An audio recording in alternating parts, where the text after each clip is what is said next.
sekalipun aku udah lebih enak karena aku merasa dikasih bekal sama Tuhan, dikasih talenta ya. Jadi itu kan bisa buat jadi modal hidup. Coba kalau aku nggak punya itu, aku nggak bisa bantu orang tua, nggak bisa punya penghasilan gitu sih.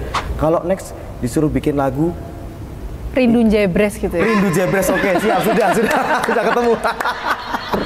Di bawah Hati-hati, pohon. habis ini bakal ada Elis Barbershop.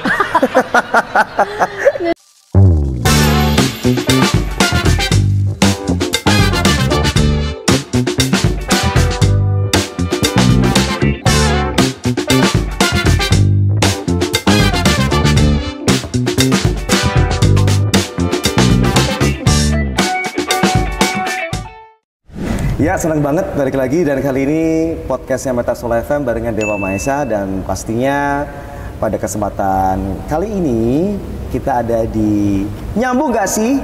Karena kadang yang gak nyambung bikin makin penasaran. Tepuk tangannya dong di studio.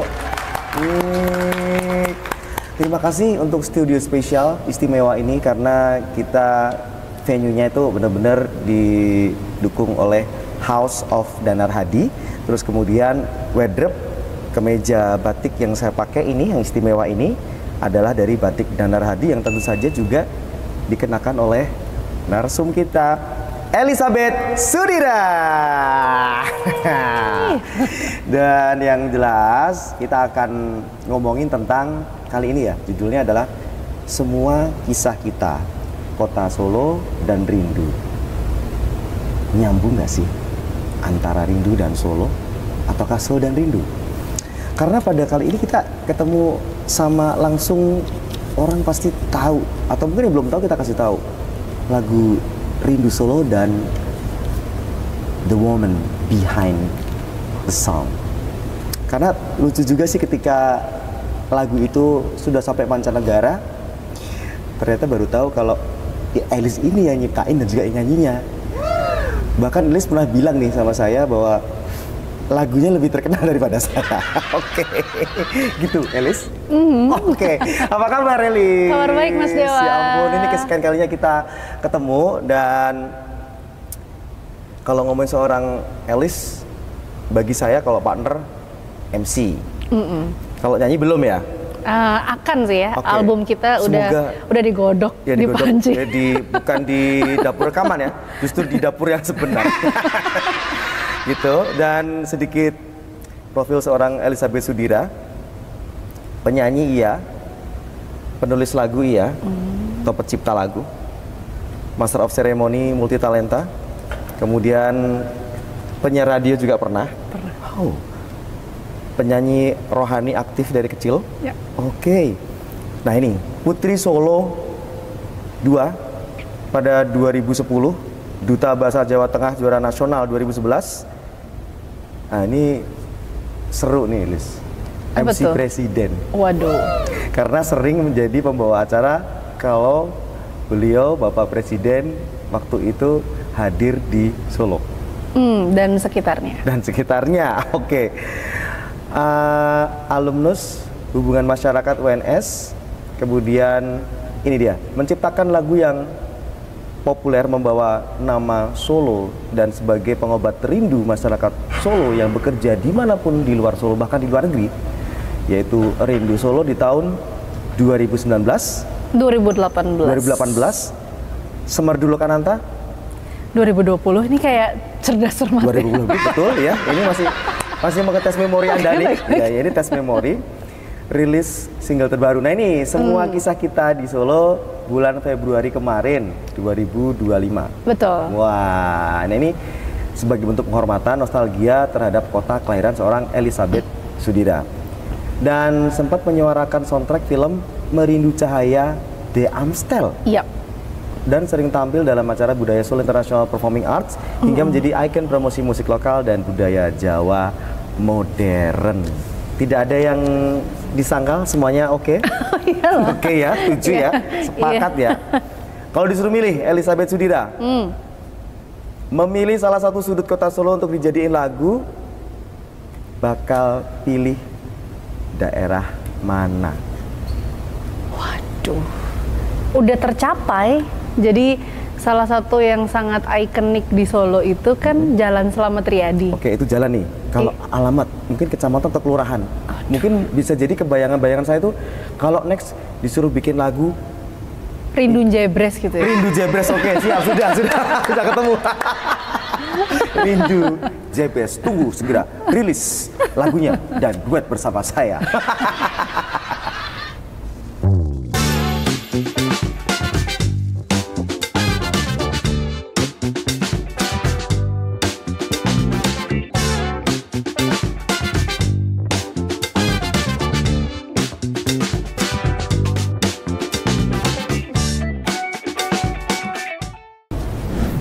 Oke, dan di Nyambung Gak Sih podcast atau Siniar Meta Solo FM kali ini sebenarnya klasik sih. Saya kadang-kadang mengajukan pertanyaan ini tuh sudah ribuan kali. Waduh. Karena memang nggak tahu ya. Mungkin buat yang udah kenal Elis atau narasumber yang lain biasa, tapi mungkin yang baru saja mengenal, mungkin baru aja di Solo, baru mengenal seorang Elis dan lagunya gara-gara lagunya Rindu Solo punyanya Elizabeth Sudira. Mbak Elis yang kayak gimana sih? Oh ini mungkin belum tahu latar belakang perjalanan karir yang mungkin bisa dibilang awalnya siaran dulu nih, penyiar radio tuh. Kita basicnya sama ya Elis ya. Tapi kenapa popularitasnya nggak sama ya? Kok Anda meninggalkan saya? Mohon maaf senior. Iya, saya diajak ya. Siap. Itu boleh dong Elis cerita atau perjalanan karir seorang Elizabeth Sudira di dunia yang sampai sekarang kamu geluti. Di dunia? Yang kamu geluti sekarang, dunia karir ya. Oke, dunia entertainment ya tepatnya. Oke. Mungkin bisa dibilang aku tuh mulai lebih awal daripada orang lain. Karena jadi penyiar radio itu kelas 6 SD. Wah ini. Kelas 6 SD. SD? Iya, Serius? acara anak-anak. Di mana tuh? Di Radio Immanuel. Tetanggaan sama Meta kan. Terus apa namanya? Waktu itu siaran itu awal-awalnya cuman ngomong baik, iya kak, karena ada penyiar senior dan aku masih kecil, jadi aku cuman ngikutin.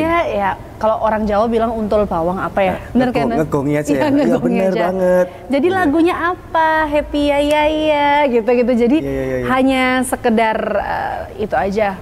Pemanis aja, lucu-lucuan anak kecil.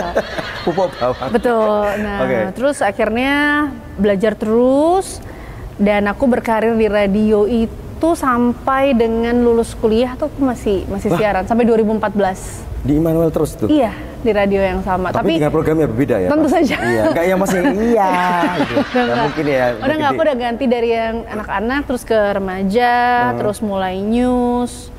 Terus siaran bahasa Jawa, Ada program bahasa Jawa di situ? Ada program di situ, ada siaran bahasa Inggris juga. Jadi bisa dibilang karir MC ku sekarang itu tuh belajarnya ya di radio waktu itu. Radio memberikan kamu sebuah experience yang luar biasa sehingga menjadi sebuah basic yang sekarang kamu kembangkan di karir ya? Betul. Apalagi waktu itu kan radionya kan nggak banyak personilnya. Jadi siapa yang bisa, misalnya pas ada yang nggak bisa, penyiar bahasa Jawanya nggak bisa nih, kamu bisa nggak? Ya, Banjeli istilahnya ya? Banjeli, akhirnya jadi belajar kan gitu.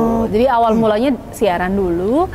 Nah terus kemudian aku tumbuh besar seperti anak-anak yang lainnya. Pada umumnya. Tapi memang karena lahir di keluarga yang sederhana, sangat sederhana. Jadi memang dari kecil tuh aku udah kepikiran kalau bisa aku nggak merepotkan orang tua lagi dengan minta uang jajan. Kalau bisa tuh aku menghasilkan uang gitu. Siaran tuh menghasilkan uang pada waktu itu, tapi ya kayak cuman buat ya kalau pas lagi kepengen aroma manis gitu kan, nggak usah minta orang tua. Iya nggak seberapa lah, tahu sendiri kan ya. Iya, saya masih kok. Oke, di-cut nggak nih? Enggak apa-apa. Biar tahu aja bosnya. Kalau di sana cukup itu maksudnya. Iya. Oke. Nah terus setelah itu aku mulailah SMA. Itu mulai sering SMA 4. Iya benar, SMA 4. Semara Catur Jaya. Iya. Alumninya langsung begitu.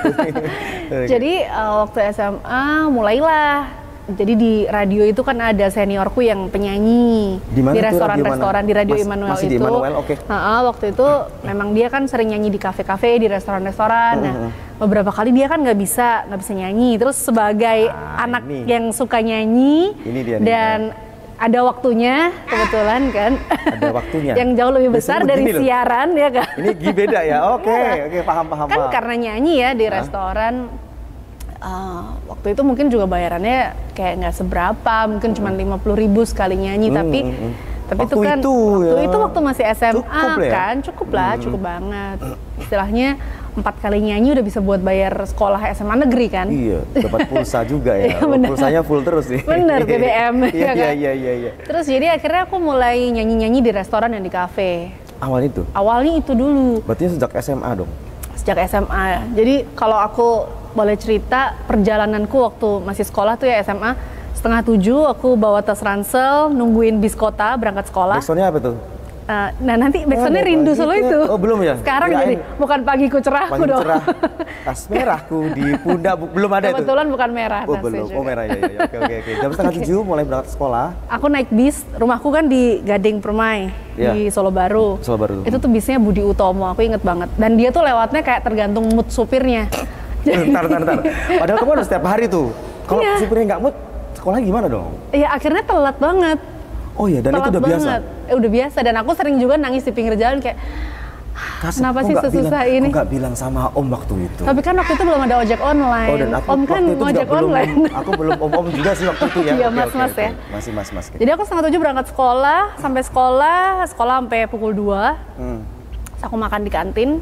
Oke. 2:30 naik bis lagi ke. Bis yang sama? Bisnya beda. Beda. Bis apa gitu aku lupa. Atmo kalau nggak salah. Oke. Seingatku ini udah nggak ada semua, udah almarhum semua kayaknya. Ada ya, udah. Iya tuh terkenal banget dulu. Ini nostalgic banget, jadi ini podcastnya edisi nostalgia ya. Atmo sama Budi Utomo. Oh iya, bener. Bis kecil itu. Bener, nah terus aku naik dari SMA 4, ke Banjarsari, ke studio radio kan. Harus jalan kaki kan, karena berhentinya di pinggir jalan, di Starco, inget nggak? Karena ada pojokan Starco, lumayan kan?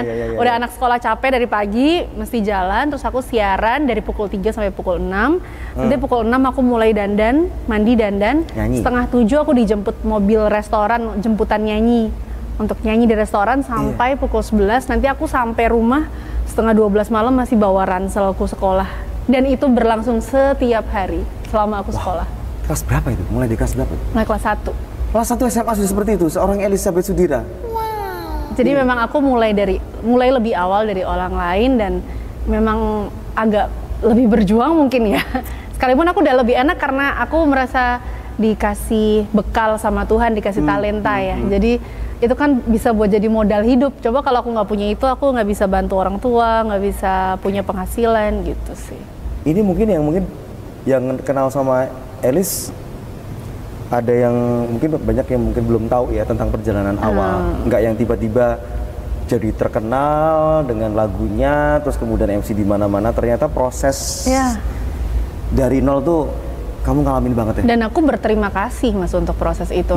Kalau aku dulu nggak hidup susah, aku nggak ngerti caranya muter otak untuk jadi pinter, untuk jadi ngelatih nyanyi, karena ya keadaan yang waktu itu membuat aku harus survive gitu. Rasa berjuang dan perjuangannya lebih keras ya, strugglingnya ada ya gitu. Tapi sekarang pun jadi lebih bersyukur kan Mas, kalau kita dulunya berjuangnya kayak gitu, Mas Dewa juga pasti melewati banyak proses karena itu kita lebih bersyukur begitu udah dapet. Saya boleh ceritakan Genti waktu perjalanan. Genti lagi. Saya boleh ceritakan. Saya cerita gantian awal saya itu. Ratingnya tinggi nih, tinggi banget. Saya nunut uang. Tapi bener, aku pun juga gitu. Pernah ngalamin ya? Karena bis itu sering telat. Dari kita terlambat sekolah kan? Jadi aku ke rumah temanku, terus boncengan naik motor ya, kadang-kadang pakai acara kesiangan, maksudnya jadi ngerepotin teman. Ternyata ya? Tapi aku berterima kasih untuk teman-teman dari SD, aku bahkan udah nunut orang gitu. Dan aku sekarang sangat berterima kasih sama orang-orang yang dulu tuh bantuin aku sekecil apapun mereka misalnya. Kamu masih ingat sama? Oh masih lah semua nama-namanya. Di saat proses kita membangun dari nol, orang-orang yang ada di bersama sekitar dengan kita. Itu akan termemorize banget ya, dan itu akan terus bawa sampai kapanpun itu, karena mereka benar-benar mungkin mereka nggak ngerasa sangat berarti buat kita, tapi kita akan ingat itu, bahwa kita akan sangat berterima kasih sekali, karena jarang banget loh ketika kita ada di posisi di atas, siapapun pasti akan mau sama kita. Tapi ketika kita lagi di bawah, lagi berproses, jarang-jarang dan nggak semua orang mau. Betul. Untuk support. Termasuk aku berterima kasih sama senior-seniorku yang waktu itu, istilahnya kan aku masih anak SMA, baru lulus SMP, terus juga nyanyi masih biasa-biasa, cuman iya waktu itu pengalamanku cuma nyanyi di gereja kan, jadi nggak pernah nyanyi yang di depan umum. Akhirnya mereka kasih kepercayaan ke aku. Nah ini tuh yang nggak kalah penting. Kadang-kadang kita tuh dapat kepercayaan, kesempatan dari orang, tapi selanjutnya tuh tergantung ke kitanya lagi. Kita dikasih kesempatan, dikasih peluang, kalau nggak membuktikan apa-apa, nggak berusaha juga, ya udah itu hanya kesempatan yang sekali dua kali lewat. Lewat aja gitu. Tapi sejak aku sejak dipercaya untuk nyanyi di kafe dan di restoran Banjeli, teman-temanku seniorku ini, di kafe-kafe di restoran itu, aku berusaha sehari itu aku menghafal minimal 5 lagu. Jadi aku nggak mau nyanyi di restoran atau di kafe itu sambil baca teks. Jadi aku pengennya aku kayak orang show. Keren ya, kayak konser lagunya sendiri gitu ya sih. Dan terwujud. Iya. Itu juga ada beberapa perjalanan aku tuh pernah banget ngalamin yang namanya bullying. Pada seorang waktu Elis bullying. Iya. Kapan itu? Belum lama sih kayaknya ya.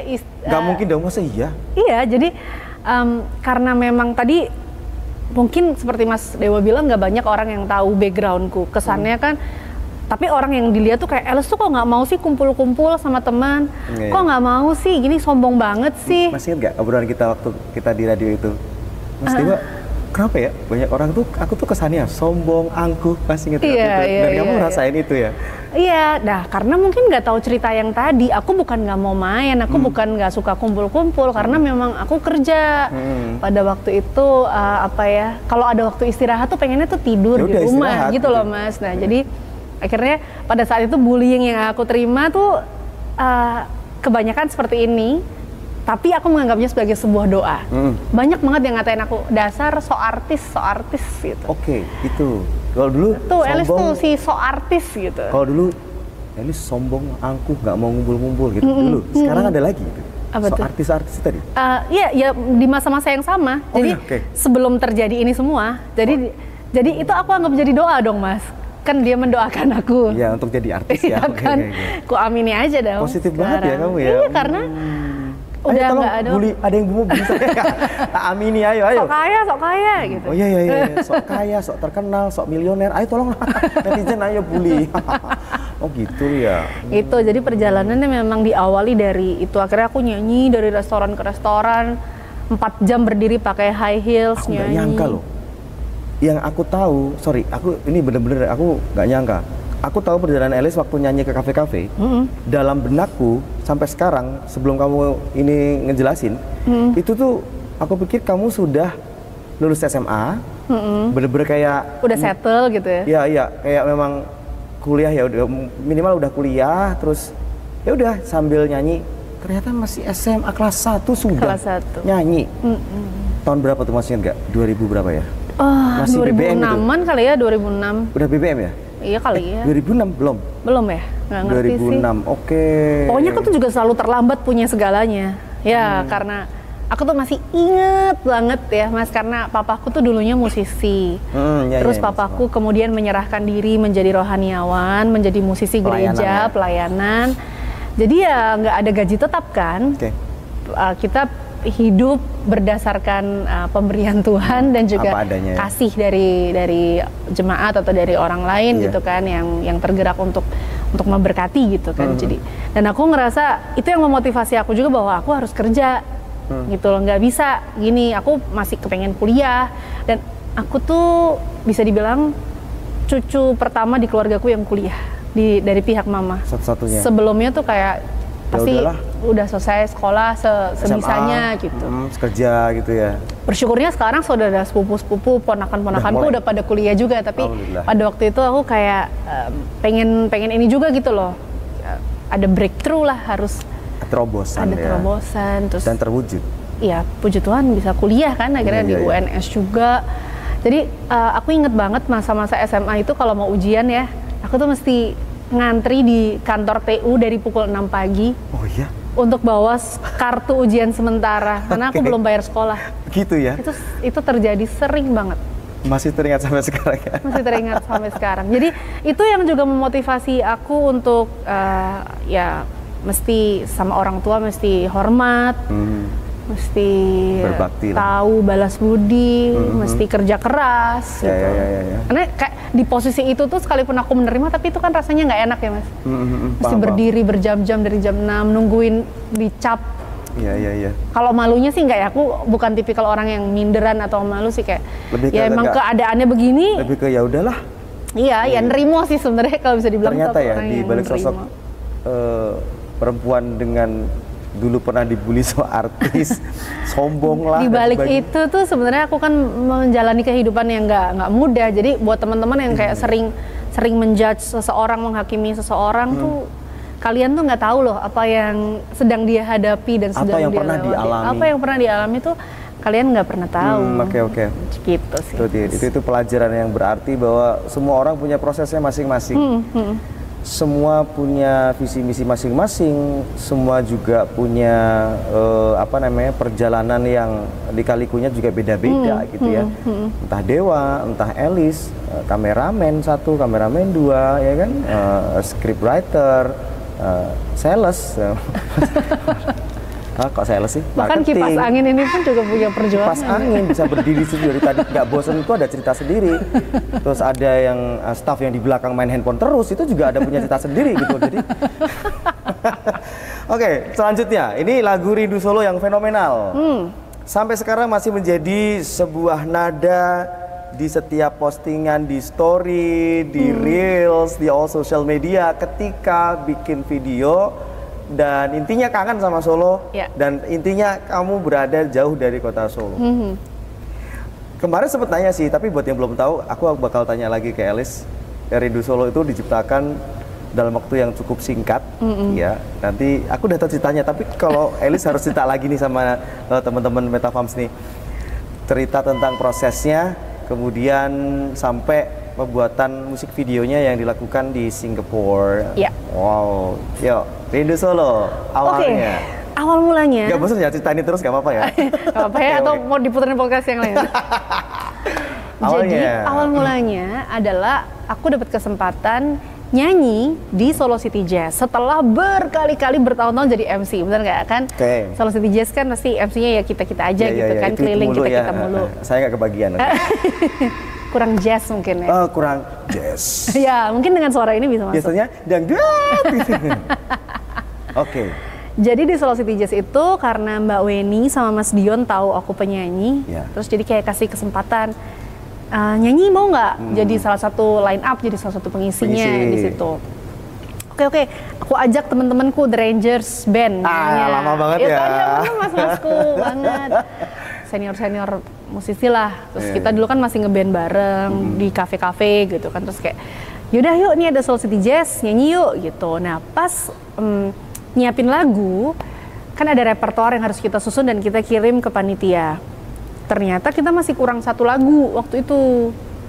Kurang 1 lagu, pengenku sih kalau bisa lagu yang tentang Solo ya. Terus paling gampang Bengawan Solo kan. Ternyata udah dinyanyiin sama line up yang lain, sama band yang lain. Apalagi nih gitu ya. Apalagi ya. Solo di waktu malam keronjong banget. Stasiun balapan juga kayaknya udah ada yang nyanyiin juga waktu itu. Aduh, nyanyi apa gitu, bingung terus. Tapi ya udahlah seadanya aja, besok kalau latihan ketemu lagu apa gitu. Akhirnya aku tidur malam tuh. Nah, ini mulai nih. Pukul 2 ya kayaknya. Menuju puncak ini ya. Menuju puncak.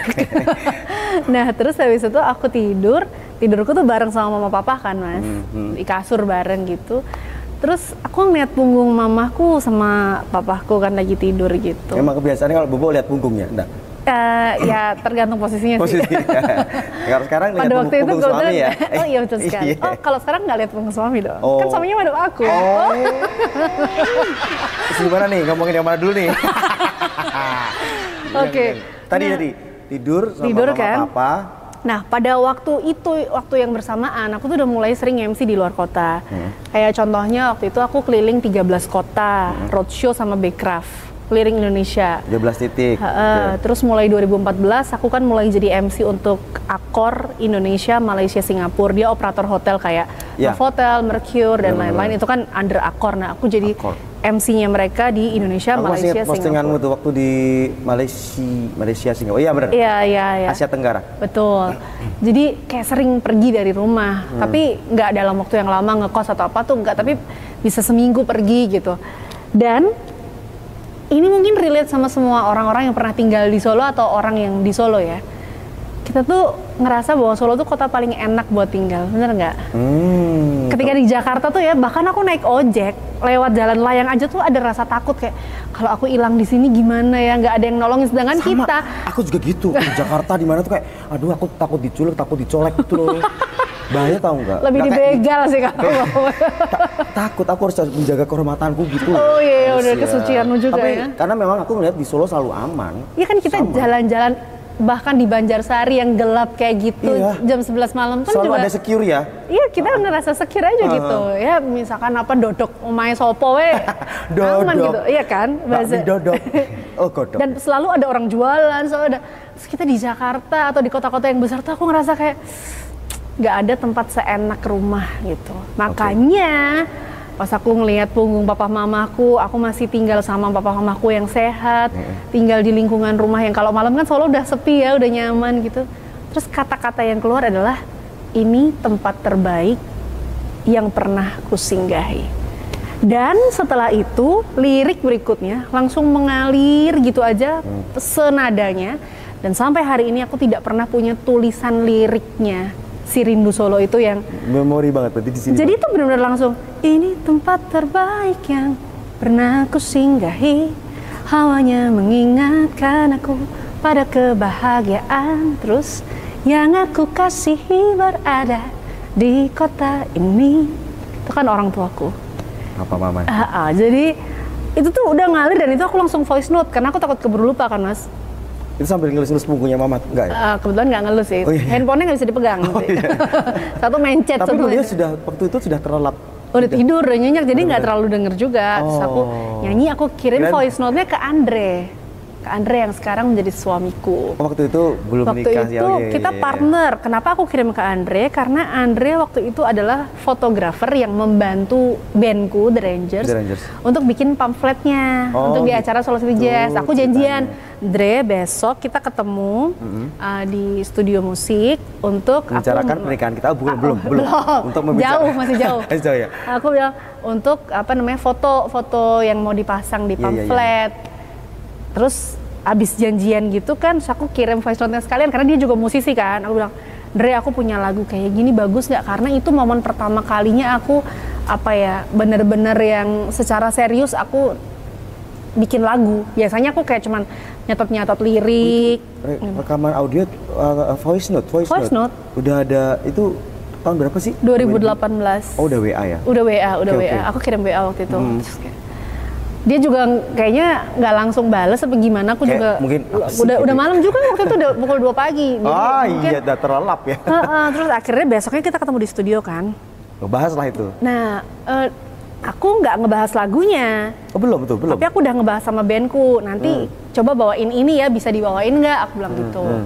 Nah pas kita di studio, aku di studio yang satu, Andre nunggu di studio yang kedua kan, karena fotonya kan masih nanti. Dia di situ lagi duduk sama Tommy Widodo. Tommy Widodo itu produser musik, dia dulu keyboardisnya Glenn Fredly, terus dia memproduseri Ponky Barata.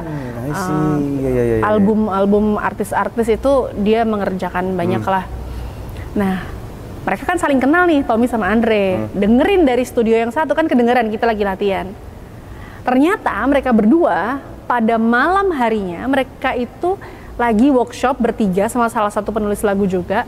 Namanya Mas Alek, mereka tuh lagi cari lagu tentang Solo, tapi nggak nemu gitu. Kok di studio ini di sebelah ada si cewek ini lagi nyanyi lagu yang tentang Solo yang mereka cari. Pas banget tuh. itu kalau nggak Tuhan kan nggak bisa. iya, Makanya aku iya. selalu percaya bahwa Rindu Solo itu datangnya dari Tuhan, diilhamkan benar-benar dari Tuhan, karena secepat itu bikinnya. Untuk aku yang nggak punya pengalaman nulis lagu, Iya. terus kok bisa aku dipertemukan dengan mereka, Kok ya pas di situ. kok ya pas di situ, ya kan. Jadi dan lagu itu kemudian Mas Dewa pasti menyaksikan aku dari dulu ya Mas. Lagu itu diakui atau tidak itu mengubah jalan hidupku banget, bener nggak Mas? Yes. Ya kan, sebelum dan sesudah lagu itu tuh kayak Ya. turning point gitu. Starting point. Starting Point dari seorang Elizabeth Sudira yang biasa menjadi perhatian Iya, banyak iya. orang Ya, dan thanks to lagu Rindu Solo. yes. Bisa dibilang gift gak? Iyalah pastilah, Oh, kan aku gift. percaya itu tuh karena aku terus akhirnya dapet jodoh juga dari lagu itu. Dan gak Iya jauh-jauh kan? aja, Iya. orangnya deket-deket ternyata. Iya, karena kan akhirnya ya kita sering berproses bareng, jadi kenal. Ya udahlah gitu ya. iya. Daripada gimana udah kenal satu sama lain ya kan. Betul. Itu akhirnya kamu juga kaget. Wah, ini emang Andre. Ya Gak kan? jauh nih, gak jauh. Nggak jauh. Padahal mainnya udah jauh tuh, udah ke luar negeri ya. Jatuh-jatuhnya terdekat ya. Iya. Oke. Jadi nice. memang lagu itu tuh sangat bersejarah buat aku. Wow, ini lagu tentang Rindu Solo. Yang mungkin sebagian banyak orang tahu, mungkin sebagian banyak juga belum tahu. Sekarang jadi lebih tahu. Makanya jangan lupa untuk terus lanjutin untuk lihat podcast atau siniar kita tiap episodenya ya. Oke. Aku masih ada pertanyaan lagi tentang lagu ke Elis ya. Tadi kita sudah membahas tentang Rindu Solo.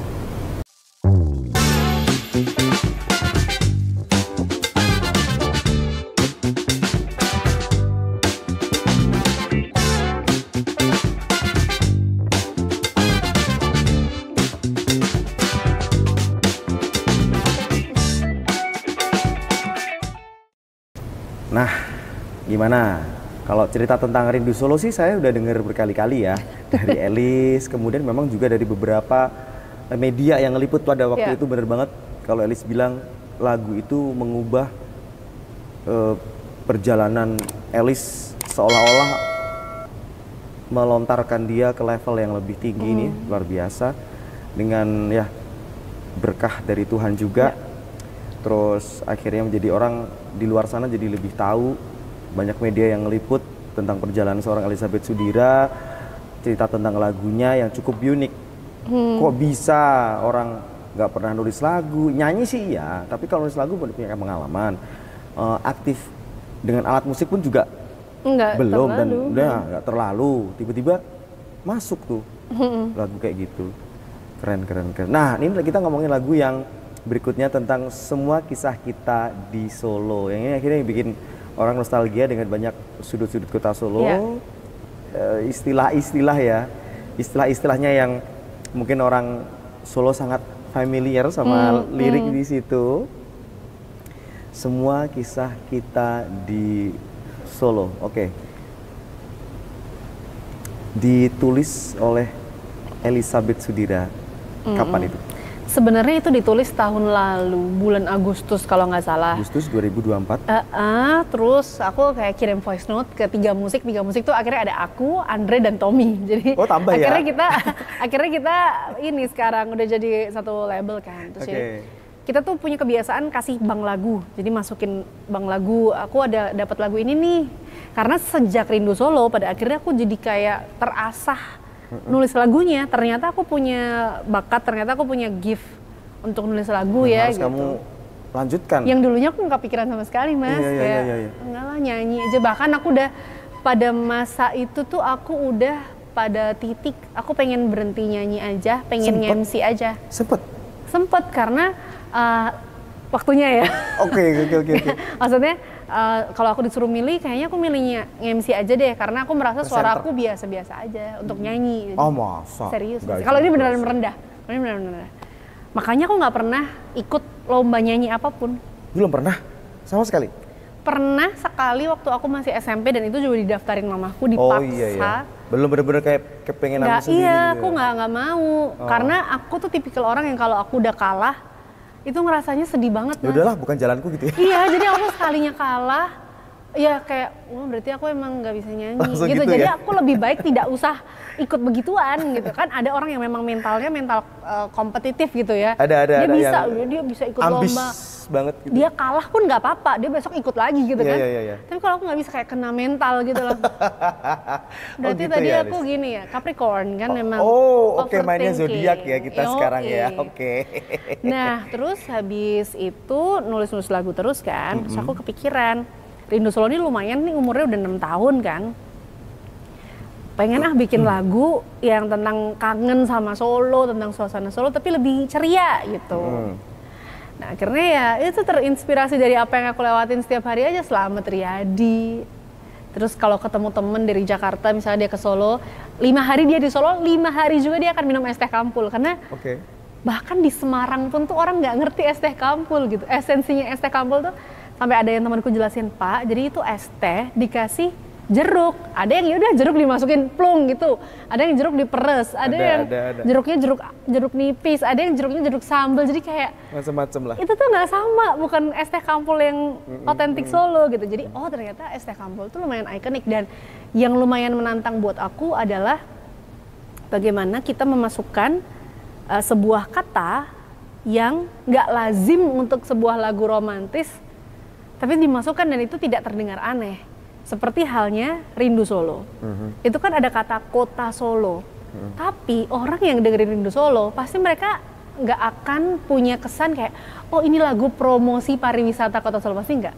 Itu kayak lagu romantis aja, Ngalir aja kayak gitu. iya kayak lagunya Club Project Yogyakarta gitu kan. Jadi padahal tuh kota Solo udah aneh dulu tuh kalau dimasukin ke lagu romantis kan. Ini lagi sekarang Slamet Riyadi dan es teh kampul. Jadi kan makanya itu kayak otak-atik kata kan. Cukup Teguh PR ya? kampul sambil kumpul, bicarakan angan-angan. Teguh kampul sambil kumpul, itu kan sebenarnya yang kita lakukan orang Solo kan sebenarnya itu. Cuman belum ada yang memasukkan itu dalam lagu kan. Jadi aku kayak dapat kesempatan dari Tuhan untuk dapat inspirasi itu, ya udah aku bikin. Terus sepanjang Slamet Riyadi kan lirik pertamanya kan, sepanjang Slamet Riyadi banyak yang kita ceritakan. Nah itu aku teringat masa kecilku. Jadi rumahku kan di Jaten masa kecilku tuh. Oh, justru Jaten Karanganyar. Sebelum di Sebelum di mana? Solo Baru itu Jaten dulu ya. Jadi dulu papa mamaku tuh kontraktor, alias kita ngontrak sana, ngontrak sini. Kontraktor ya. Pindah-pindah gitu. Jadi di Jaten, terus sempet di Purwonegaran, sempet di Panularan dulu pertamanya. Oh malah pengalamanmu di mana-mana ya. Oh iya. Oke. Jadi aku ikut Basar 17-an di mana-mana. Karena rumahku pindah-pindah terus kan. Banyak kenalan juga kan akhirnya. Iya lumayan. Oke. Nah terus itu tuh aku inget memori masa kecil. Jadi karena rumahku Jaten, papaku pelayanannya di Solo. Jadi setiap pulang sekolah itu aku di rumahnya eyangku, namanya Mbah Tiku gitu kan. Di aku mana panggilnya tuh? Di Panularan. Panularan itu tahu ya Eyang Panularan? ya? Belakang Pasar Kembang. Itu tempatnya Eyang. Ya Eyang itu. Aku manggilnya ibu, tapi ibu itu Mbah Ti. Nah, jadi aku di situ sampai nanti malam papaku selesai pelayanan, nanti kita baru pulang jam Jemput 10 lah ya. malam, pukul 10 malam tuh baru pulang ke Jaten bareng-bareng. Demi menghemat bensin. Iya. Ya kan? Kalau pulang pergi ya, kan, efisiensi lah. bahan bakar ya. Kebayang betapa susahnya kan kami Iya, waktu iya. itu. Jadi Waktu itu belum ada BBM Bioplos ya. bahkan Tawari sering kali Mas, aku tuh zaman sekolah, zaman SD di Panggung di Luhur. Iya. Itu tuh pulang sekolah pukul 1, nanti aku dijemput pukul 3 biar bareng pas papaku ada acara di Solo. Jadi aku di sekolah nunggu. Gitu. Segitunya kami survive gitu kan. Terus Strategi nggak sih itu? Strategi ya. bener sih. Nanti malam pukul 10 kan kita baru pulang tuh dari rumah ibu ke Jaten.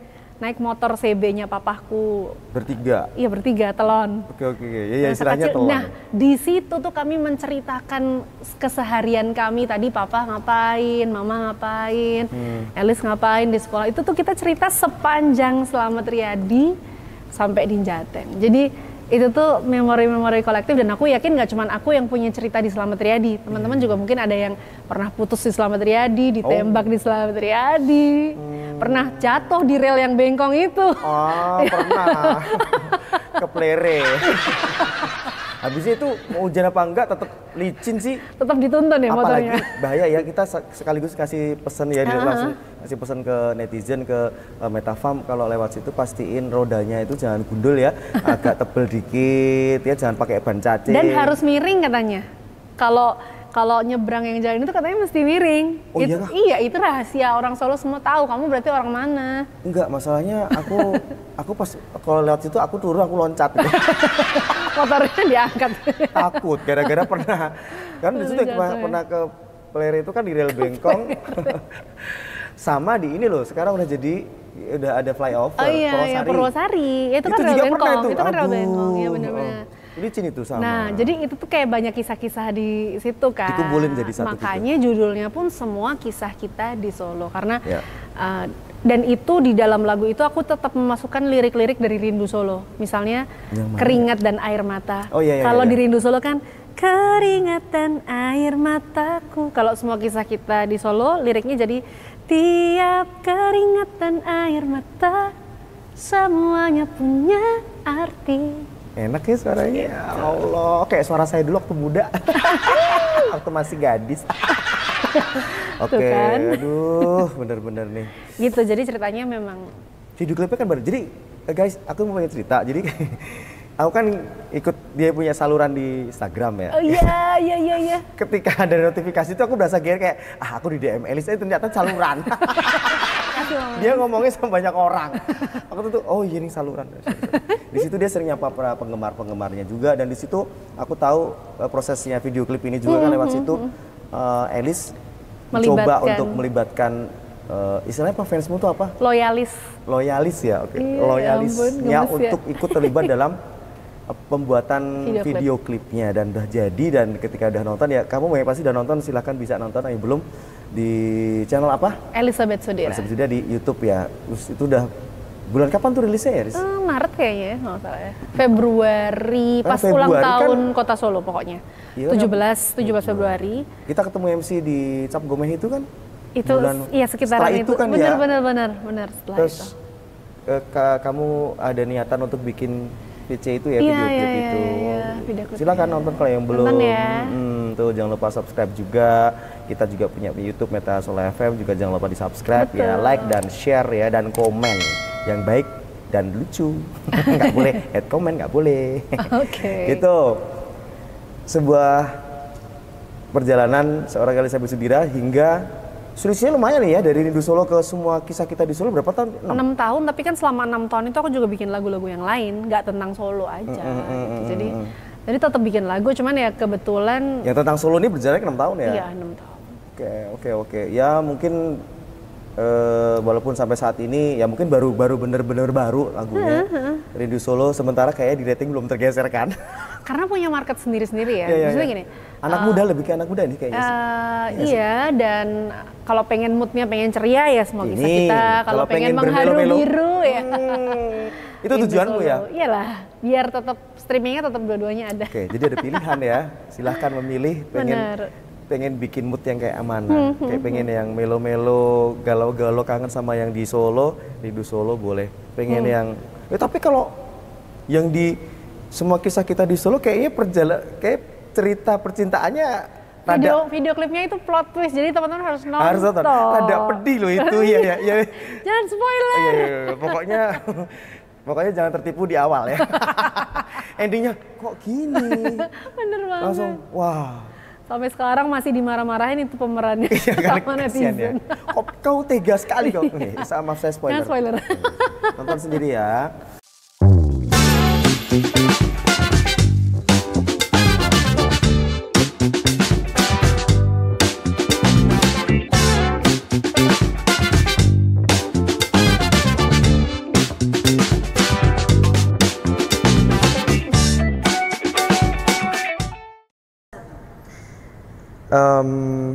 Ini cerita tentang kegiatan atau rutinitas kamu yang lain, yaitu MC dan Putri Solo. Dulu awal Putri Solo apa bener-bener pengen niat atau kebetulan diajak atau gimana ya? Oh itu cerita yang sampai sekarang aku masih kenang karena aku masih marah-marah sama mamaku sampai pada hari karantina pun tuh aku masih ngomel-ngomel sama mamaku. Bentar. Ada apa ngomel sama mama? Jadi ceritanya waktu itu adikku masih SD, terus ada orang baca koran. Ada ibu-ibu yang nungguin anaknya sekolah baca koran. Sama aku nengok-nengok, kok ada pemilihan Putra-Putri Solo 2010 gitu. Secara diam-diam mamaku mengirim fotoku yang sanggulan kayak ban Vespa yang gede banget waktu aku lagi Kartinian di SMA. Oh, pakai ini ya, kebaya. Pakai jawi jangkep gitu. Karena kan itu kan syaratnya harus mengirimkan foto berkebaya. Itu dikirim? Itu yang dikirim tanpa tanya sama aku. Oke. Sedangkan itu kayak fotonya itu di rumahnya Perias yang backgroundnya biru-biru awan-awan gitu. Iya. Oh, lama banget ya. Terus itu kayak fotonya udah shadingnya coklat, terus yang di sini bold ya. Yoi, terus pokoknya gitu dengan pencahayaan kamera Perias yang ala kadarnya. Terus tiba-tiba mamaku kirim tanpa ngomong ke aku. Tiba-tiba aku dihubungi sama Dinas Pariwisata bahwa Anda telah lolos syarat administrasi. Silahkan datang untuk daftar ulang dan tes wawancara. Di nomor kamu tuh? Ya, terus kayak, kapan? Apa ya? Apa nih? Mamaku ngaku lah, iya kemarin mama daftarin. Terus kirim data-datanya pakai apa ya? Itu pakai foto yang kamu Kartinian di sekolah, yang backgroundnya awan-awan. Sedangkan peserta yang lain itu mas dia sampai sewa studio foto, pakai foto terbaru yang pakai MUA gitu. Mama jadi aku mama gitu. Apa komen pertamamu setelah tahu itu yang kirim mama apa? Persis itu, mama gitu. Aku nggak mau. Aku mau. Karena aku tuh nggak suka ikut kompetisi. Ya kan aku udah bilang kan aku nggak suka ikut kompetisi. Terus mana lagi ini tuh kompetisi kecantikan. Ya aku tahu aku kayak mukanya biasa banget. Naik bis kemana-mana kebayang legamnya kayak apa. Terus legam oily banget. Itu dia. Oily. Jadi aku kayak nggak mau. Itu aku lagi awal-awal kuliah kan mas. Nggak mau pokoknya nggak mau. Coba toh kak, gitu. Coba aja lah. Ya makanya kalau sampai ada kalimat-kalimat motivasi dari mamaku tuh ya, mamaku tuh tipikal yang gitu kayak coba aja. Nanti kalau nggak keterima nggak apa-apa. Yang penting kan udah lolos. Jadi kamu wawancara dulu. Jadi aku selama wawancara sampai karantina itu aku manyun terus kayak apaan sih ini? Mana peserta yang lain itu tingginya 170. So kayak paling kuntet gitu kan mas. Itu minimal berapa sih? 100 berapa? Waktu itu 160 dan aku 160. Pas ya? Pas banget. Jadi aku nomor urut 2 pas aku udah lolos jadi semifinalis. Karena urutannya itu nomor 1 paling pendek, nomor 10 paling tinggi. Nah aku tuh nomor 2 mas. Udah sih untuk apa ikut lomba yang pasti kalah. Waktu itu aku mikirnya gitu. Sekarang pasti yang dicari yang cantik, yang tinggi. Bahkan ya, kita kan karantina 10 hari itu kan harus pakai batik. Gitu kan, batik. Tiap hari itu ya? Iya kan harus pakai. Sedangkan batikku tuh aku nggak punya mas. Maksudnya gini loh. Udah itu aja kita gitu. Orang susah ikut kayak begini, udah pasti kalah sama orang yang bermodal. Gitu mikirnya kan. dulu gitu. Mikirnya dulu gitu kan. Jadi aku jadi semakin stres karena aku udah nggak suka ikut kompetisi. Kedua modalnya banyak. Jadi aku juga pusing kan harus ngerepotin papa mama. Jadi aku sampai pinjem atasannya mamaku, aku karet-karetin biar sampai bisa ngepas di badan. Iya mas. Serius? Iya. Oke. Gitu. Sedangkan karena kan 10 hari karantina harus ganti terus. Tiap hari ya, tiap hari ganti. Kalau yang lain mah bermodal, ada yang di endorse pada masa itu kan. Terus habis itu udah gitu aku jadi harus bolos siaran, bolos nyanyi. Kuliah. Udah kuliah kan, kuliahnya waktu itu juga cuti waktu itu kalau nggak salah aku ya. Pokoknya intinya aku jadi nggak dapat penghasilan, aku makin marah dong. Udah ini modalnya banyak, aku nggak bisa dapat penghasilan gitu kan. Tapi mama aku kayak bilang, ya udahlah, udah nggak apa-apa. Nah, terus pada akhirnya momennya di Putri Solo itu adalah ketika aku mulai masuk 10 besar. Kan dari 15 besar, terus ke 10 besar, 20 besar atau nggak salah 20 besar. 20 besar putri, 20 besar putra, terus akhirnya disaring jadi 10 kan. Pas udah mulai 10 aku gini, udah banyak banget yang aku tinggalkan. Aku udah nggak siaran, udah nggak nyanyi selama masa karantina ini. Kalau aku ikut cuman untuk kalah, itu akan buang-buang waktu banget. Ini tuh semua akan jadi sia-sia. Jadi kalau aku melanjutkan perjalanan ini, aku harus menang. Ya puji Tuhan aku bisa menang. Juara 2 itu termasuk bagus banget buat aku karena tinggi badanku. Dan nanti tuh, karena juara 1-nya kan akan maju ke Jawa Tengah, Iya, biasanya dengan begitu kan. minimal tinggi 170. Jadi udah otomatis aku ke diskualifikasi seandainya aku menang pun juara Duta 1. Akhirnya aku dikirim wisata ya? ke duta bahasa karena aku juara 2. Oh, kalau duta wisata ke Jawa Tengah nggak bisa, Ya, karena juara 2. juara 1 itu Juara 1. ke duta wisata, Betul. juara kedua ke duta bahasa. Duta bahasa. Aku duta bahasa di Jawa Tengah menang juara 1, di nasional menang juara 1. Akhirnya di situ ya. Iya, akhirnya di situ momen pembuktiannya dan itu untuk pertama kalinya Jawa Tengah bawa pulang piala nasional di duta bahasa. Wah, baik, Elizabeth Sudira. Jadi aku sampai sekarang berterima kasih sama mamaku, walaupun ya awalnya agak marah. Tuh kan kayak mama tuh kayak begini, tuh kan. Iya bener. Ya, dan itu persis Terus kamu banget. jawabnya gimana? Iya lagi. Mama tuh bilang gitu, coba kemarin mama nggak daftarin. Mama tuh soalnya tahu potensi baik lah. Iya, bener juga ya. Oke, jadi emang berarti bisa dibilang nggak sengaja dong, kan mama yang daftarin. Nggak sengaja banget. Tapi akhirnya bisa Tidak masuk. dengan maksud gitu. Nah, kalau itu tentang Putri Solo, tahun 2010. 10. Kalau masuk tiba-tiba nge-MC, kan tadi nyanyi dulu nih, jauh lebih awal. Iya, benar. Nyanyi dulu, kemudian jadi Putri Solo. Nge-MC berarti setelah itu. Setelah duta bahasa nasional. Sama nggak? Ini sengaja nggak? Duta bahasa nasional dulu? Kan itu menang. Oke. Nah, salah satu tugasnya si pemenang itu adalah dia harus membantu Balai Bahasa Jawa Tengah atau Balai Bahasa yang di kementerian itu untuk nge-MC di acara-acaranya mereka. Kayak dipamerin ini loh duta bahasanya. Oh gitu, awalnya kamu MC di situ berarti? Iya. Jadi aku benar dari nol dengan bekal siaran untungnya ya. Jadi kayak public speaking udah ada. Lebih tertata, basicnya lebih Betul. ada Jadi gitu aku ya? beruntungnya gini Mas, setelah itu aku baru flashback ke belakang, oh ternyata maksud Tuhan tuh ini, aku public speaking dapat ilmunya dari siaran, Radio. dan menghandle audiens dari nyanyi. Hmm. Karena kan aku ketemu audiens ya, menghibur mereka, Iya, berkomunikasi iya. dua arah, jadi kayak aku jadi udah punya bekal nih. Nah mulai saat itulah aku mulai nge-MC. Di situ ternyata ya, runtutannya ternyata yang kamu rasain ada maksud ya. Dari Betul. awal-awal itu. Mungkin dulu ngerjainnya berat ya kayak, tapi aku tuh nggak pernah mengasihani diri sendiri dari dulu Mas. Jadi kayak ya udah kalau memang life pathku atau takdirku harus menjalani begini. Ya udah. Ya, dan aku juga nggak keberatan membantu orang tua. Bahkan mungkin ada yang, kenapa sih aku, kan kalau anak zaman sekarang katanya, kenapa aku harus lahir dari keluarga yang begini? Aku nggak ingin dilahirkan misalnya gitu ya. Wah aku kayak ini ya, sinetron Gen Z gitu kan. iya, Gen Z, sinetron azab gitu ya. Iya, kalau aku tuh kayak ya udah, aku menjalaninya dengan senang. Aku juga jadi bebas, misalkan kepengen beli baju, kepengen apa, kan aku nggak perlu ngerepotin papa mamaku gitu, pengen jajan. Oke, bisa dibilang berarti seorang Elizabeth Sudira di saat berproses tersebut sudah bisa berdamai dengan diri sendiri. Sangat berdamai. Sudah benar-benar menerima ketentuan Tuhan dengan segala jalannya. Iya. Itu nggak mudah loh. Komplain. Di usiamu seperti itu sepantaran kamu nggak mudah sih sebenarnya. Karena aku lihat orang tua aku juga berusaha membahagiakan aku ya. Jadi bukan mereka ada terus support nggak juga tanggung ya? jawab. Iya. Contohnya misalnya papa mamaku tuh yang nitipin aku ke radio kayak karena mereka tahu aku punya bakat.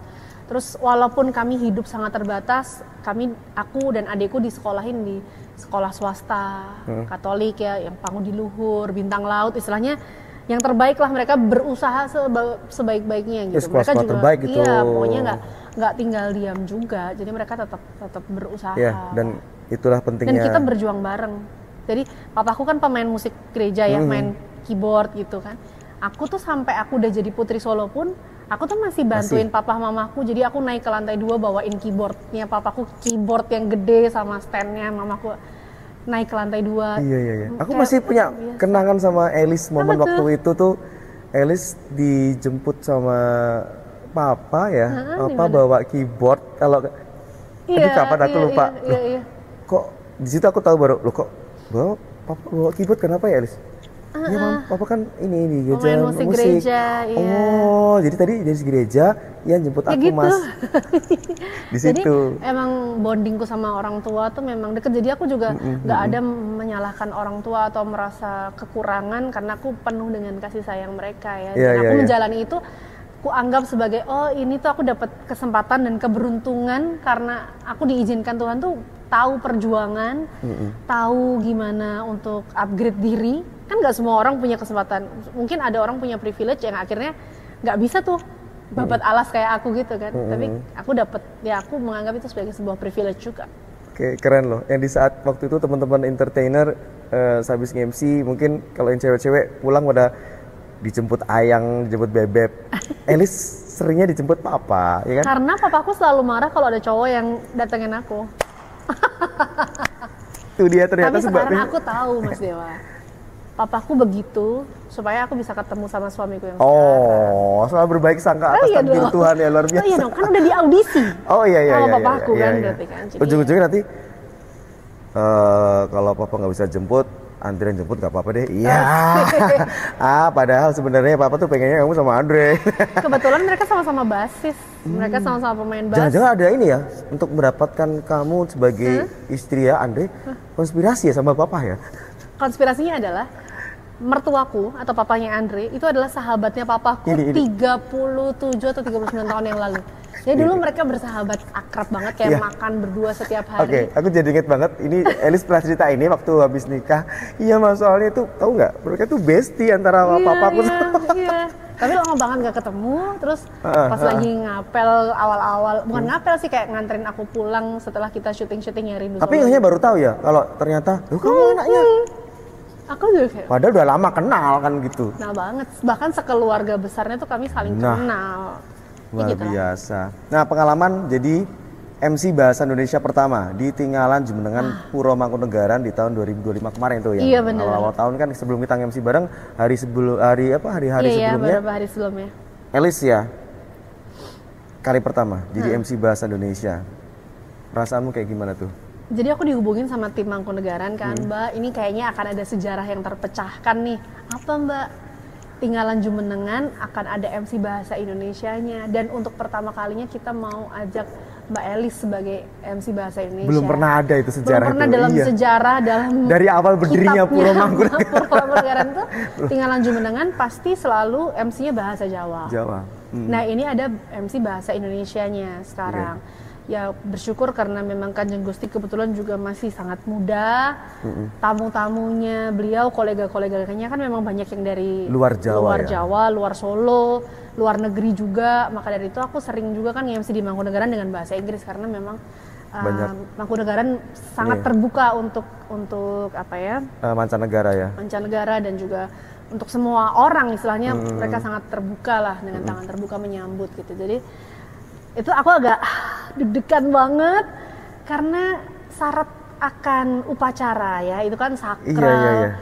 Terus ngomongnya juga benar-benar bagaimana menyesuaikan dengan yang bahasa Jawa. Jangan-jangan Bapak ngomong apa, Pengertiannya saya kayak bisa ngomong beda. Oke kan beda. Iya, Nah, paham. itu. Terus Oh, gitu. bagaimana cara membawakannya tentu kan beda dengan kita nge-MC di acara-acara HII. Terus itu kan sangat formal, bahkan istilahnya kan kata-kataku itu diikuti oleh semua peserta, bahkan raja sekalipun kan istilahnya keluar masuknya beliau kan menunggu dari Pambiworo ini kan, atau MC-nya ini yang misalnya Kanjeng Gusti mio saking dalam ageng gitu kan, berarti kan Luar. memang menunggu kita gitu. Kalau kita salah kan semua acara jadi kacau. Jadi itu memang ada pressure, tapi terus akhirnya aku dihubungin lagi, Mbak, selamat, akhirnya kami semua sudah sepakat memilih Mbak Elis sebagai MC Bahasa Indonesia pertama di Puro Mangkunegaran untuk acara Tinggalan Jumenengan. Wah, sejarah banget ya Elis seneng ya. banget. Dan kamu menjadi bagian dari sejarah itu. Iya, seneng banget Mas, gak nyangka sih. Oke. Bisa jadi bakal terulang untuk tahun ini ya? Amin. Tahun depan ya? Iya, setiap tahun. Setiap tahun kan? Oke. Nah, itu pengalaman seorang Elizabeth Sudira jadi MC Bahasa Indonesia pertama kali dalam sejarah Puro Mangkunegaran. Bahkan itu acara sakral, itu acara yang selalu dibawakan dengan bahasa Jawa Kromo Inggil ya, yang khusus. Iya, betul. Nggak Khusus semua orang untuk Puro. Iya, nggak semua orang tahu adatnya. Bisa dibilang itu memang orang-orang internal yang sangat paham ya dengan tradisi itu. Oke, ada pengalaman lucu lagi nih. Seorang Elizabeth Sudira waktu nyanyi Rindu Solo di acara Silaturahmi Nasional Gema Desa 2025 hampir berhenti nyanyi di tengah lagu Apa tuh Elis? Ini siapa sih tim risetnya? Jago banget loh. Dia tahu loh ini. Wow, bener. Aku nggak tahu nih, gimana tuh ceritanya? Coba flashback ke ceritaku di awal tadi ya. Aku nyanyi di stadion, nyanyi lagu Rindu Solo yang datang 10.000 orang dari berbagai kota karena mereka itu adalah kepala-kepala desa se-Indonesia kan. Yeah. Aku nyanyi lagu Rindu Solo di tempat yang sangat megah itu. Kenapa aku pengen berhenti di tengah jalan dan aku nangis? Karena Stadion Manahan itu adalah tempatku nyegat bis zaman SMA. Deket banget kan SMA 4 kan, aku kalau mau ke Immanuel doang, ya, kan nyebrang aja gitu. Aku kalau mau ke radio kan aku nyebrang harus dulu ya? Nyebrang. Nah nunggunya kan di haltenya itu mana? Iya. Jadi aku inget momen aku depro di bawah pohon di Manahan itu, belum ada patung Soekarno-nya kan waktu itu kan? Belum. Depro, baru di itu. Situ bisnya nggak datang, terus kayak aku keringetan, udah capek sekolah masih harus siaran dan kebayang nanti aku masih nyanyi sampai 11 malam. Terus naik bis tuh aku gandul di luar sampai yang kepalaku di luar itu tuh aku ngalamin mas. Itu langsung flashback. Kayak diputer gitu filmnya pas aku nyanyi. Wah aku sekarang bisa berdiri di sini. Aku nyanyi lagu karyaku di depan orang sebanyak ini di tempat yang dulu tuh aku nangis di situ karena aku kayak lelah banget ya. Wajar dong. Aku tidak mengeluh tapi aku kan merasa lelah. Kadang-kadang kan apalagi cewek di masa-masa pubernya dia. Iya, aku paham loh. Bener itu kayak gitu. Paham kan? Jadi kayak, aduh aku capek, pengen istirahat gitu-gitu. Tapi nggak bisa, aku harus tetap struggle kan. Sempet berhenti itu? Tengah lagu? Hampir berhenti, tapi terus kayak aku nggak boleh berhenti. Karena ini kan dia disiarkan langsung gitu kan. Terus habis itu penonton segitu banyak. Dan ini kesempatan yang mungkin nggak terulang gitu. Jadi aku nggak mau melewatkan kesempatan. Langsung ya, feel-nya, aduh. Kalau misalnya itu bisa di-post, kamu pengen nangis dulu ya? Iya, nangis dulu. Tuhan, ini perjalananku, ingat kembali waktu dulu sekarang berada di tempat semegah ini dan disaksikan oleh ribuan, puluhan ribu ya. Pasang mata dan oke, I can feel you. Iya. Oke, keren. Terus ini sekarang lagi-lagi nih, ini pengalaman kamu terlalu banyak ya. Sekali-kali bagilah gitu pengalaman sama Dewa Mahesa gitu. Kayaknya 5 episode sih harusnya ini. Aduh. Kasihan yang motong gitu. Ini nih, makanya kalau ada job bagi-bagi. Oh, boleh. Jadi pertanyaan terlalu banyak. Nah, ini kan pengalaman lagi nih, seorang Elizabeth Sudira diberikan kepercayaan Kementerian Pendidikan, Kebudayaan, Riset dan Teknologi RI sebagai pembawa acara di Piala Citra FFI alias Festival Film Indonesia tahun kemarin. Betul. Itu adalah salah satu momen aku membawakan acara yang paling deg-degan. Karena itu disiarkan langsung, pertama. Kedua, kita nggak nongol sama sekali. Dan kata per katanya itu harus bener kan? Karena kita nggak bisa improvisasi. Kalau kita nge-MC di panggung, ada slip of tongue dikit, kayak improve, itu nggak bisa. Paten ya. Bahkan omonganku harus sesuai sama gambar yang akan keluar, apa. Oke. Speednya nggak boleh lebih dari berapa detik yang udah mereka tentukan. Oke, di temponya udah ditentukan ya. Jadi misalnya pembaca nominasi Piala Citra. Contoh kasih contoh dong. Waktu itu masih ingat? Ya nanti di Instagram gua ada. Misalnya pembaca nominasi Piala Citra Festival Film Indonesia kategori pemeran wanita terbaik Dian Sastro Wardoyo. Itu tuh benar-benar nadanya nggak boleh yang gimana gitu. Flat. Dan itu panitianya kebetulan sama yang nge-hire aku sama dengan ketika aku nge-MC di Sudamala yang di Mangkunegaran beberapa waktu yang lalu.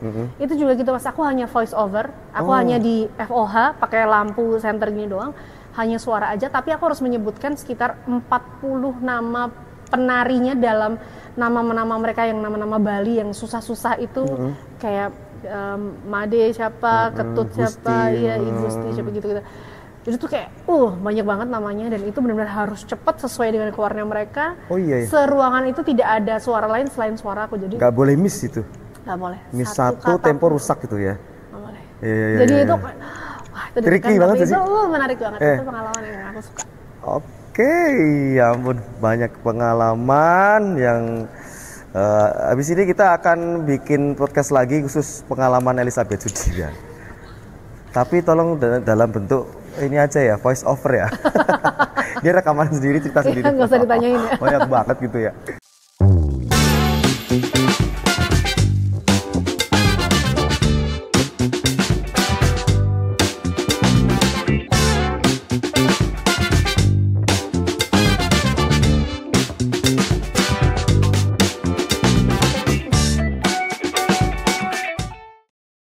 Makna saya mau, saya bisa. Bener, itu jadi prinsip hidup Elizabeth Sudira. Iya benar.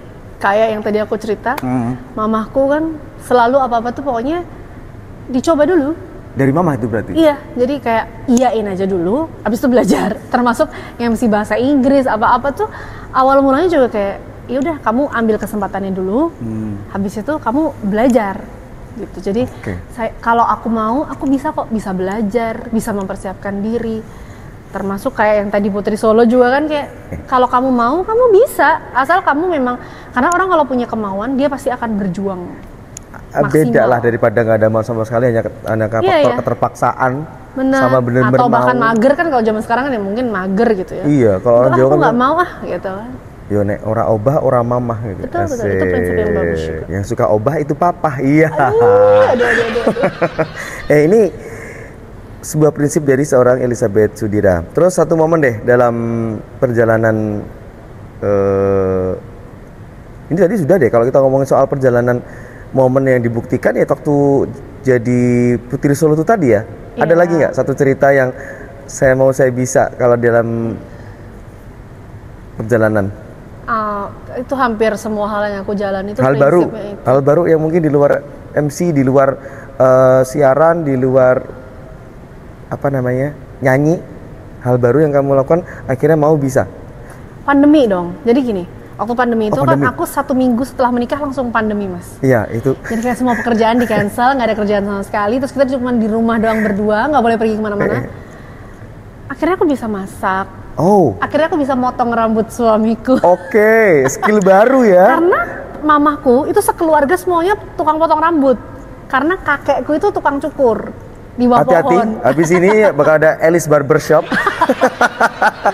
Jadi ternyata bisa ya, karena ya keadaannya kepepet terus masak. Itu hal-hal kecil ya. Kalau hal yang besar dalam pekerjaan, MC bahasa Inggris itu juga awalnya aku juga kayak belum pernah menjalani itu sama sekali. Nulis lagu juga belum pernah. Jadi itu yang menjadi modal aku untuk ya udah coba aja dulu gitu. Kalau aku bilang aku mau, aku pasti bisa.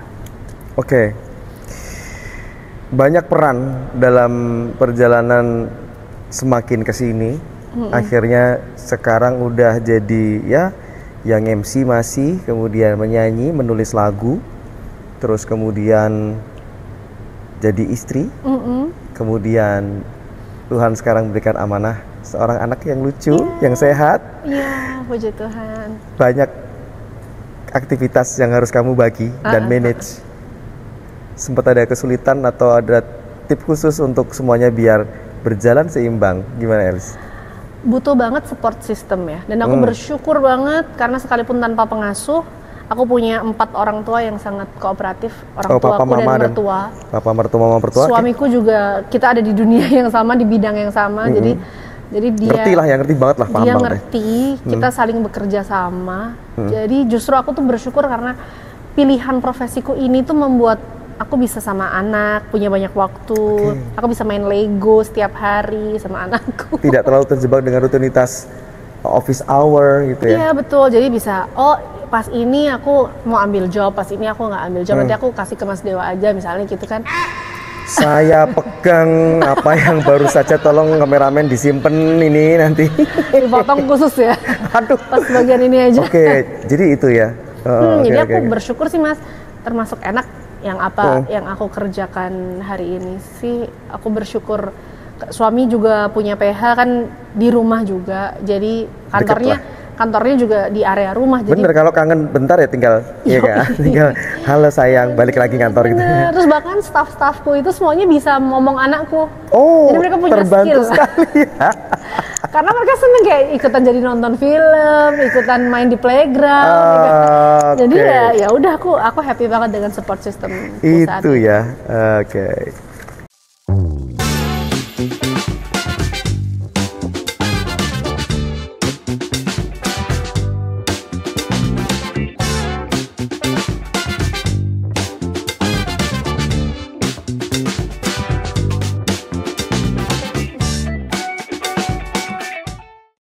Kali ini pertanyaan saya cepat, jawabannya cepat ke Elizabeth Sudira. Kalau tadi kan pertanyaan lama dan jawaban makin lama ya. Punten. Kita berasa kayak ngobrol seru di wedangan nggak sih kayak tadi ya? Kita masih ngira, oh iya. Iya kita direkam. Oke, udah siap? Elizabeth Sudira, pertanyaannya adalah pilih ini atau itu, bakso atau soto? Soto.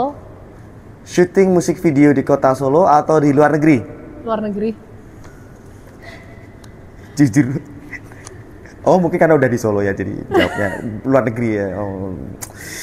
Nge-MC di acara kenegaraan dan dihadiri oleh Bapak Prabowo atau duet nyanyi bareng Yura Yunita? Punten Pak Prabowo, saya pengen nyanyi bareng Mbak Yura. Kapun kapal. Karena udah sering kan Oh, iya, nge-MC di iya. acara Pak Prabowo Oke, kan. Kalau pertanyaannya ini ya nyanyi sih aku pengen. Barengan Teh Yura. Oke. Amin. Amin. Semoga. Bikin lagu mellow atau lagu ceria? Melo. Susu segar atau es teh kampul? Es teh kampung. Es teh kampul. Tapi aku suka susu segar. Ada gini. Imbuh tau. Kalau ada kesempatan buat bawain satu lagu di hadapan Pak Prabowo, bawain lagu Rindu Solo atau Semua Kisah Kita di Solo? Medley Rindu Solo sama Semua Kisah Kita di Solo. Ini gara-gara prinsip di awal sih tadi ya. Kan suami saya arrangernya bisa aja disambung-sambungin. Iya, ini lebih ke kalau saya mau saya bisa itu loh. Kalau bisa dua-duanya kenapa enggak? Nah, betul sekali. Oke, Elizabeth Sudira. Elis, kita pengen di podcast ini dengar suaramu sedikit aja. Lagu atau single kamu yang terbaru tentang semua tentang kita. Semua tentang kita, Peter Pan kali ya. Kok semua tentang kita ya? Semua Kisah kita di Solo. Ya. Di sini kita jatuh cinta, sering juga patah hati. Tiap keringat dan air mata, semuanya punya arti. Oh, ada canda, gelak, tawa, tiap sudut jadi saksi hatiku di Solo. Yeay. Aku tuh berasa pengen jadi penari latar loh tadi. Pengen megol-megol gitu loh. Megol di situ belakang tapi ketutupan kursi ya. Oke deh, sebelum kita tutup, kasih closing statement dong dari seorang Elizabeth Sudira untuk menginspirasi semua anak-anak muda, bukan hanya di kota Solo tapi di seluruh Indonesia, dimanapun berada, untuk tetap semangat berkarya. Silakan. Buat teman-teman yang masih muda, jangan mager, itu nomor satu. Kedua, coba segala sesuatu yang kalian bisa coba, karena kalian nggak pernah tahu itu akan membawa kalian kemana nantinya. Kayak pengalamanku, aku tidak pernah menyangka bahwa ternyata semua pengalaman itu membawa aku di karir yang hari ini. Jadi selama kalian masih punya tenaga, punya waktu banyak, punya teman banyak, punya kebebasan, lakukan hal-hal yang positif yang nantinya pasti itu akan bermanfaat buat kamu. Sekecil apapun pasti ada manfaatnya. Oke, terima kasih Elizabeth Sudira sudah hadir di sini. Tentu saja sebuah podcast nyambung gasi dipersembahkan oleh Metasol FM bersama The Soga Eatery. Yang pasti wardrobe yang kita pakai berdua ini dari Batik Danar Hadi, istimewa sekali batiknya, terima kasih. Dan venue yang luar biasa indah, khas penuh dengan Solo banget, ini benar-benar luar biasa dari House of Danar Hadi. Thank you, sampai ketemu lagi di acara podcast kita, Sinar Kita yang akan datang. Jangan lupa subscribe, kemudian comment, share juga, yang dimana YouTube kita akan selalu hadirkan hal-hal yang istimewa. Terima kasih, sampai jumpa, bye-bye.